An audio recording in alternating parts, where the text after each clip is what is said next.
আসসালামু আলাইকুম ওয়া রাহমাতুল্লাহ। প্রিয় ভাই ও বোনেরা, আশা করি সকলেই ভালো আছেন।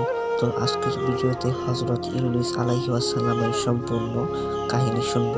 তো চলুন ভিডিওটি শুরু করা যাক।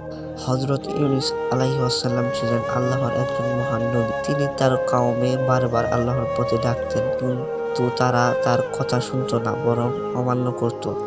অনেকবার বোঝানো হওয়ার পরেও যখন তারা ঈমান আনল না, তখন ইউনূস আলাইহিস সালাম দুঃখ ও রাগ নিয়ে আল্লাহর অনুমতি ছাড়াই সেই স্থান থেকে চলে যান। তিনি একটি জাহাজে উঠলেন। হঠাৎ সমুদ্রে প্রচণ্ড ঝড় শুরু হলো। জাহাজ ডুবে যাওয়ার উপক্রম। যখন যাত্রীদের মধ্যে লটারির মাধ্যমে একজনকে সমুদ্রে ফেলে দেওয়ার সিদ্ধান্ত হলো, লটারিতে বারবার ইউনূস আলাইহিস সালামের নামই উঠল। অবশেষে তিনি সমুদ্রে নিক্ষিপ্ত হলেন।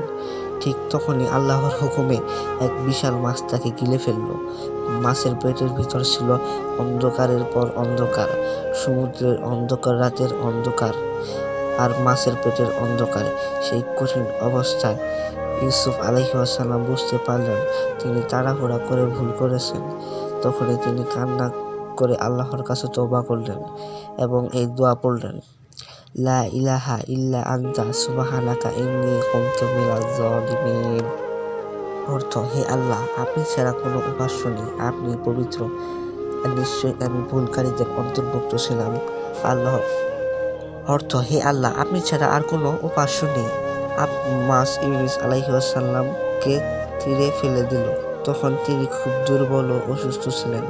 আল্লাহ তার জন্য একটি গাছ, লাউ গাছ জন্মালেন, যার ছায়া ও ফল তাকে সুস্থ হতে সাহায্য করল। পরে তিনি আবার তার কওমের কাছে ফিরে গেলেন। এবার তারা সবাই ঈমান গ্রহণ করল। শিক্ষণীয় বিষয়: আল্লাহর অনুমতি ছাড়া কোনো কাজ করা ঠিক নয়। বিপদে আল্লাহকে ডাকলে সাহায্য করেন, তওবা করলে আল্লাহ ক্ষমা করে দেন। তো বন্ধুরা, আজকের মতো ভিডিওটা এখানে শেষ করছি।